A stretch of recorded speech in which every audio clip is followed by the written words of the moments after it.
Isang mapagpalang araw po sa ating lahat. Magandang araw at gabi po dyan sa mga silent viewers at solid supporters ng EDC. Mega love shoutout po at kamusta po kayo?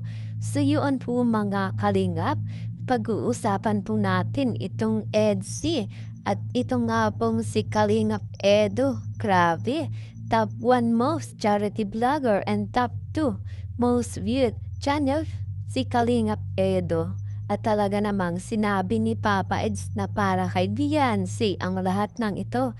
Grabe, ganito pala. Kaya special si Beyonce mga Kalingap. Pero bago po yan, kung bago ka pa lang po sa aking munting YouTube channel, pa-like, share, and subscribe naman po at pakipindot na rin po ng notification bell para lagi po kayong updated sa aking i-upload na video. At paalala rin po, bago po tayo magbigay ng ating mga komento at opinion, itapusin po muna natin ang kabuuan ng video nang sa ganun po mga kalingap akma po ang ating i-comment. At lagi ko rin nga pong hiling sa inyo, suportahan po natin ang mag-ama na matubang. Napakaganda nga po yung ipinapakita nila sa atin. Mga pagbibigay saya at tulong sa ating mga kababayan suportahan po natin at i-marathon mga kalingap. Nang sa ganun nga po marami pa po silang matulungan. Lalong-lalo na nga po din, yung mga kapos sa pangangailangan, malinga po nila. At syempre, wag po nating kalimutang suportahan ang kanilang may bahay na sina Ate Edna Vlogs at Jackie Tafia. Huwag po sana tayong magsasawang sumuporta mga kalingap. So iyan po mga kalingap, balik po tayo sa ating pag-uusapan at tatalakayin na yung araw at kung anong oras mo man napapanood itong video na ito. So mga kalingap, papa-eds mo natin top 1 most charity vlogger at top 2 pa mo sa most viewed channel mga kalingap. At sa grabe nga po ito si papa-eds natin.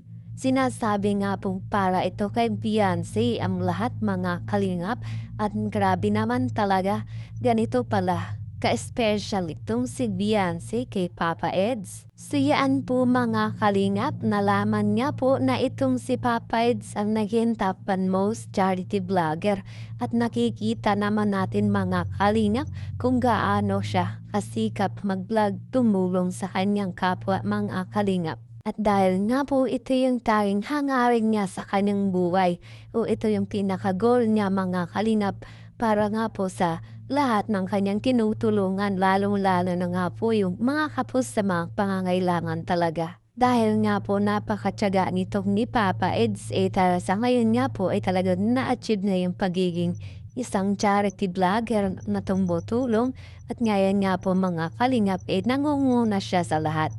At sinasabi mga kalingap na ang lahat ng ito ay para pala kay Beyonce. Kung kaya ginagawa na ito mga kalingap, grabe, ganito na pala. Ka-special itong si Beyonce dito kay Papa Eds. Nung dati pa lamang nakikita na natin kung gaano mahalaga ito mo si Beyonce kay Papa Eds kung kaya ganito na lang iniingatan, inaalagaan ni Papa Eds itong si Beyonce natin mga kalingap.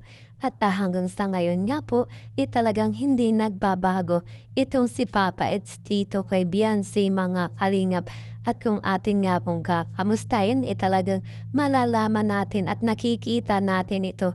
Hindi lamang nga po sa harap ng kamera, kundi maging sa likod nito talagang hindi nagbabago itong si Papa Eds natin kay Beyonce. Natin. Yun naman pala. Okay lang ba? Okay lang ba kayo ni Eds? Kumusta naman kayo? Okay lang po kuya, habang po tumatagal, mas nakikilala ko po, mas nagugustuhan ko po yung ugali niya. Grabe. Nagkakamabutihan na. At sa 2 taon nga po ni Beyonce dito sa Kalingap talagang yung puso niya nahulog na talaga dito kay Papa Eds mga kalingap. Kaya ang issue ngayon talaga namang itong si Beyonce talagang sinasabing magpapakasal na sila ni Papa Edo. At hindi naman po natin kung yun po talaga ay totoo mga kalingap. Kahit nga po ang kalingap ngayon ay talagang hindi na natin malaman. At dahil nga po sa bagong desisyon ni Kalingap Rob, talagang itong EDC nangingibabaw pa rin mga kalingap ang love team. Subalit ang iba ay talagang pinost muna ni Kalingap Rob. At makikita din natin na ang love team ng EDC kung gaano kalahalaga ito kay Kalingap Rob mga kalingap. At dahil nakikita niya rin yung halaga ni Beyonce at ni Papa Eds, kung kaya mga kalingap, ganun niya din pinapahalagaan itong love team ng EDC at hindi nga po kagaya ng iba na siya mong tinutulungan ay siya pa yung taong magbabash at magbibigay ng ikakasama ng loob mo. Kung makikita nga po natin mga kalingap, itong si Beyonce isinasama na ni Kalingap Rob dito sa kanyang family vlog. At grabe nga po itong si Beyonce sobrang nasiyahan sa pagbigay ng tulong mga kalingap, lalong-lalo na nga po doon sa kanyang mga kababayan na dati ay yun po ang gusto niyang gawin sa kanyang buhay, ang tumulong din mga kalingap.